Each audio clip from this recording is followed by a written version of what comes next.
Strawberry গাছের ফুল এসেছে, এই যে ছাই আর ফুল আসছে। কে কে কেউ দোল খেতে নেয়নি কেন? নমস্কার, কেমন আছেন সবাই? আজ মঙ্গলবার, বাজে এখন 8টা। চলুন, কাজকর্ম সব সারা হয়ে গেছে, এবার চা বসিয়েছি। আর চাটা খেতে খেতে যাবো একবার ছাদে। আজকে আর হাঁটতে যাইনি সকালে উঠে। চলুন ছাদটা একবার ঘুরে আসি, ছাদের গাছপালাগুলো কীরকম কী হলো, অনেক দিনই হলো আপনাদেরকে দেখানো হয়নি। আজকে ছাদের বাগানটা ভালো করে ঘুরে এসে তারপরে এসে স্নান করে পুজো করব। চলুন, চাটা ছাঁকা হয়ে গেছে, ওদিকে গরম জলটাও বসিয়ে দিয়েছি। চলুন এবার চাটা নিয়ে যাই ছাদে। প্রচণ্ড ঠান্ডা পড়েছে, ছেলে মেয়ে দুটো ঘুমাচ্ছে, এখনও ঘুম থেকে তুলিনি। এই যে চলে এসেছি ছাদে, এখন বসে আগে চাটা খেয়ে নিই। এই চা খাওয়া হয়ে গেছে। আর এই গোলাপগুলো একবার দেখুন, ওটা হচ্ছে সাদা, মানে সাদা আর লাল গোলাপটা একটা বড় ড্রামের মধ্যে দুটো দিয়েছি একসাথে, ওই জন্য যখন ফুটে একসাথে ফুটে। আর এইটা হচ্ছে যে সেই বুলের লঙ্কার গাছটা কিনে এনেছিলাম, এই যে লঙ্কা ধরেছে। পালংগুলো একবার দেখুন, এত সুন্দর হয়েছে কচি, দারুণ সুন্দর হয়েছে। আর এইদিকে আছে এই যে কাগজ ফুল। গাছগুলো এবছর কাটিং করা হয়েছে, মানে এই ফুল আসার আগে যদি কাটিং করে দিতাম ছোট্টর মধ্যে হতো। ফুলগুলো হয়ে যাক আবার কাটিং করে দেবো। এই যে চন্দ্রমল্লিকা এই হচ্ছে, আর এই যে এই একটা গোলাপ। আর এইদিকে গোলাপের কুঁড়িগুলো একদম ভরে ভরে এসছে, পোকা লেগেছে, এই দেখেছেন কুঁড়িগুলোকে খেয়ে নিচ্ছে। ওষুধ দিতে হবে, নাহলে হবে না। আর এই গাঁদা গাছটা এত ফুল দিয়েছে, প্রত্যেক দিন তো তুলি, আপনাদেরকে বলি। আর ফুলের ভারে গাছটা পুরো ঝুঁকে গেছে। এই যে এদিকে রয়েছে এখন অ্যাডেনিয়াম। অ্যাডেনিয়াম এখন ওই একটা দুটো করে ফুল হচ্ছে, ঠান্ডার জন্য। গরম পড়লে অ্যাডেনিয়াম গাছ পুরো ফুলে ভরে যায়। আর এই যে এইদিকে রয়েছে গাঁদা। এই গাঁদা গাছগুলো কাটিং করার পরে এত সুন্দর ঝাংড়া হয়েছে, মানে সে কি বলবো। আর এই যে হ্যাঁ পিটুনিয়া, প্রথমে তো এই যে বেগুনিটা ফুটেছিল, তারপরে হচ্ছে যে আবার এই সাদাটা ফুটেছে। পুরো বড় বড় ঝাড় হয়ে ফুল ফুটেছে, এত ভালো হবে আমি ভাবতে পারিনি। প্রথমে যদি ভাবতাম তাহলে প্রথম থেকে অনেকগুলো গাছে লাগিয়েতাম। লাস্টে নিয়ে এসেছি গাছ, ওই যে ওই দিকে রয়েছে। লাস্টে আবার কটা নিয়ে এসেছিলাম, ওই 7টার মতো। এখানে একটা, আর এই যে এটাও মনে হচ্ছে বেগুনিই হবে, ওই যে একটা হলো, এই একটা। আর এটাতেও ছোটো ছোটো কুঁড়ি এসছে, তো কালারটা বোঝা যাচ্ছে না, হলেই বোঝা যাবে। আর এইখানে রয়েছে ডালিয়া, আর এই যে আর নিচে রয়েছে 3টে এই পিটুনিয়াগুলো, এগুলো ডবল পাপড়ির। দেখা যাক ফুল হলেই বোঝা যাবে। আর এই যে সেদিনকে যে পদ্ম ফুলের গাছটা লাগিয়েছিলাম, এই যে এখন এই অবস্থা। মানে ঠান্ডার জন্যে তো বাড়তে চাইছে না, এই ঠান্ডাটা কমে গেলে বাড়বে। আর এই দিকে আছে হচ্ছে যে এই যে চেরি, ওটা চেরি ফুলের গাছ, মানে চেরি ফুল যেটা সাদা গাঁদা ফুলের মতো হয় আর কি। দুটো লাগিয়েছিলাম এই যে সূর্যমুখী চারা যে নিয়ে এসেছিলাম নার্সারি থেকে। গাছগুলো এই যে বড় বড় হয়েছে একটু সামান্য করে, একদম ছোট ছোট 2 পাতা করে ছিল। ভেবেছিলাম হয়তো বাঁচাতেই পারবো না, কিন্তু না, খুব সুন্দর হয়েছে দুটো। আর এই যে স্ট্রবেরি গাছ, আর একটা জিনিস দেখাই, স্ট্রবেরি গাছের ফুল এসেছে। এই যে এই আগের বছরটা হয়নি স্ট্রবেরি, তার আগে এত স্ট্রবেরি হতো, মানে সে কী বলবো। এই চারাটা কেনা চারা, সেদিনকে নার্সারি থেকে নিয়েছিলাম। আর এইটা হচ্ছে যে মানে বাড়িতেই ছিল। এটা বাঁচার আশা ছিলই না, আবার যাই হোক খুব সুন্দর বেঁচেও গেছে, আর গ্রোথটাও ভালো হয়েছে। তবে এবছর এই দুটো গাছ থেকে প্রচুর চারা হবে, তো এবছর আমি একটা চারাও আর নষ্ট করবো না। প্রত্যেকটা চারা আমি মানে ভালো করে যত্ন করে লাগিয়ে রাখবো, কেন বহুদিন বলতে বছর চারা আগে একবার কিনেছিলাম একটা নার্সারি থেকে, এইরকম সাইজেরই একটা 100 টাকা দিয়ে টব সমেত নিয়ে এসেছিলাম। সেটা থেকে আমি প্রচুর চারা করেছি, প্রায় একসাথে আমার ছাদে 12-13টা টবে গাছ থাকতো। উল্টে ওই চারা থেকে তৈরি করে আমার আশেপাশের প্রতিবেশীদের দিয়েছি। কিন্তু আগের বছরটা, আগামী বছরটা 2-3টে গাছ ছিল, হয়নি স্ট্রবেরি, ফুল করতে পারিনি। আর এই বর্ষার কারণে কটা গাছ নষ্টও হয়ে গেছে। কিন্তু এই বছর এই দুটো থেকে যা চারা বেরাবে আমি প্রত্যেকটা চারা বসিয়ে ভালো যত্ন করেই রাখবো এবছর আর নষ্ট হতে দেবো না। আর এই যে যেখানে আছে পুদিনা, এতে আবার আগাছা হয়ে গেছে। পুদিনার পাতাগুলোও দেখছি ইঁদুরে খেয়ে না কাঠবেড়ালি দেখিয়ে নিচ্ছে। এটা টবটা অনেক দিনের তো নষ্ট হয়ে গেছে, এটা বালতি একটু বড় জায়গায় ভালো করে একটু দিতে হবে। আর এই যে রেড ডায়মন্ড যেটা বলেছিলাম, সেই রথের মেলা থেকে নিয়ে এসেছিলাম রেড ডায়মন্ড পেয়ারা গাছ। এই যে এইটা ফল হলেই বোঝা যাবে কীরকম। আর এই যে সাদা বেগুন, সেদিনকে তুলেছিলাম আর আজকে একটা বড় হয়ে গেছে। বেগুনগুলো খুব কচি, নরম, বিচে কম, খুব সুন্দর একদম। দেখি আজকে আর তুলবো না, কালকে যদি খিচুড়ি করার ইচ্ছা আছে, যদি খিচুড়ি করি তুলে ভাজা করব। আর প্রচণ্ড এদিকে ধরেছে, প্রচুর ফুলও এসেছে, ছোট ছোট ধরেওছে। হনুমানটা আসছে না তো কদিন, সেই জন্যই মোটামুটি আছে বেগুনগুলো। এই যে পাতার আড়ালে আড়ালে। এখন তো হনুমানের জ্বালায় গাছ লাগানো দুধদায় হয়ে গেছে। প্রচুর, মানে এই যে ডালাগুলো গোড়া থেকে ফেলেছে, প্রচুর হবে। এই গাছটার গোড়ায় আরও মাটি দিতে হবে। এখানে গোবর সার দিয়েছি, গোবর সার, খোল জল এইগুলোই দিই, মানে জৈব সারই সব তৈরি। রাসায়নিক ব্যবহার করলে এত আরও প্রচুর হতো, কিন্তু করিনি। আর এই যে আঙুর গাছটা, আঙুর গাছটা হচ্ছে যে এইখানে বেড়েছে, কিন্তু গাছের গ্রোথটা সেরকম নয়। আমার আঙুর গাছের পরিচর্যাটা ঠিক জানা নেই। আপনাদের যদি কারো জানা থাকে, কী দিলে কী হয়, কীভাবে যত্ন করতে হয়, একটু জানাবেন। এটা কালো আঙুরের গাছ, ওই নার্সারি নয়, এটা রথের মেলা থেকেই নিয়ে এসেছিলাম। ওই একটা বানানা ম্যাঙ্গো, আর এইটা হচ্ছে যে আঙুর গাছটা, আর ওই পেয়ারা গাছটা ছোট্ট একদম। এই যে গাছের গোড়াটা দেখছেন, এই এত বড় ছিল, কিন্তু গাছটা বড় হয়েছে। গাছের গ্রোথটা ভালো নয়, ঠান্ডার জন্য নাকি কী জানি, ঠিক বুঝতে পারছি না। হ্যাঁ, আম গাছটা দেখায়, আম গাছটাও খুব সুন্দর গ্রোথ এসেছে। চলুন ওই দিকে আছে দেখি।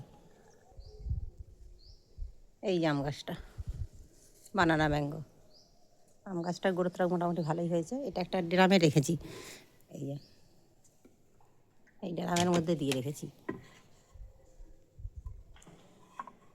আর এইদিকে আছে আমার অ্যালোভেরা। আর এই যে লঙ্কা গাছটা, এটা পুরনো, অনেক দিনই হয়ে গেল, টুকটুক করে ভালোই লঙ্কা দিচ্ছে। লঙ্কাগুলো প্রচণ্ড ঝাল, সেই জন্য এই গাছটাকে আর মানে তুলবো না, ভেবেছিলাম তুলে দেবো, তুলে নতুন করে চারা লাগাবো, কিন্তু এইটা থাকবে, এটা থাকবে। আর এই লঙ্কার গাছটাও থাক, পুরনো হোক, যতদিন যা লঙ্কা দেয়। আর এই গাছটার গ্রোথটা ঠিক একদম মানে শুকনো শুকনো হয়ে যাচ্ছে। এটাকে ভাবছি তুলে দেবো, তুলে দিয়ে এর মাটিটাকে আবার নতুন করে তৈরি করে আবার চারা বসিয়ে দেবো। দুটো চারা আছে যেখানে, বাজার থেকে নিয়ে এসেছিলাম এই চারা দুটো, বড় হয়ে গেছে আর ফুলও চলে, সেই চারা দুটো লাগানোর টাইম হয়ে গেছে।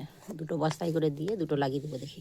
চলুন, গরম জলটা বসিয়ে রেখে এসেছি স্নান করার জন্য, এতক্ষণে হয়তো হয়ে গেছে। গিয়ে স্নান করে বাকি কাজকর্ম বাড়ি সেরে তারপরে হচ্ছে যে সঙ্গীতাকে একবার বাজারে পাঠাবো আজকে। আজকে আর আমি যাবো না, সঙ্গীতাকে একটু পাঠাবোই, টুকটাক কেনাকাটা আছে, মাছ তো রয়েছে, সবই আছে বাজার, ওকে একবার পাঠাবো। দুটো একটা জিনিস আনতে হবে তো, ওকে পাঠাবো।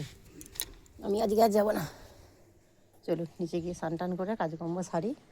এখনও ওরা ভাই বোনে দুজনেই ঘুমাচ্ছে, ওদেরকে ডাকিনি কেন, ঠান্ডাটা প্রচণ্ড তো। এই 2-4 দিন স্কুল খুলে যাবে, টিউশন খুলে যাবে, তারপরে হচ্ছে যে আর ঘুম, তখন আর কোথায় যাবে। তখন তো ইচ্ছে না থাকলেও সেই তুলেই দেবো। 6টা থেকে কোনো দিনও আছে টিউশন, কোনো দিনও আছে 6:30। তারপরে এবছর ভাবছি একটা প্রাইভেট টিউশন বাড়িতে দেবো গোপালের জন্য, নাহলে হচ্ছে না। ওটা সন্ধ্যের টাইমে মনে হচ্ছে ম্যাডাম ঠিক করেছে, দেখা যাক। মানে পড়াতে আসলে রুটিনটা চালু হলে তখন বোঝা যাবে কখন সময় হয়। সন্ধ্যের পরেই বলেছে বাড়িতে আসবে আর কি পড়াতে। ও আর শুভ দুজনে মিলে পড়বে, দুজনকে পড়াতে আসবে। চলুন। আর এই যে পেঁয়াজগুলির গাছগুলো দেখুন কবে লাগিয়েছি, মোটে গ্রোথ নেই, যে এই সবে ছাই আর ফুল আসছে। চলুন যাই, অনেক দেরি হয়ে গেল, ছাতে আসলেই দেরি।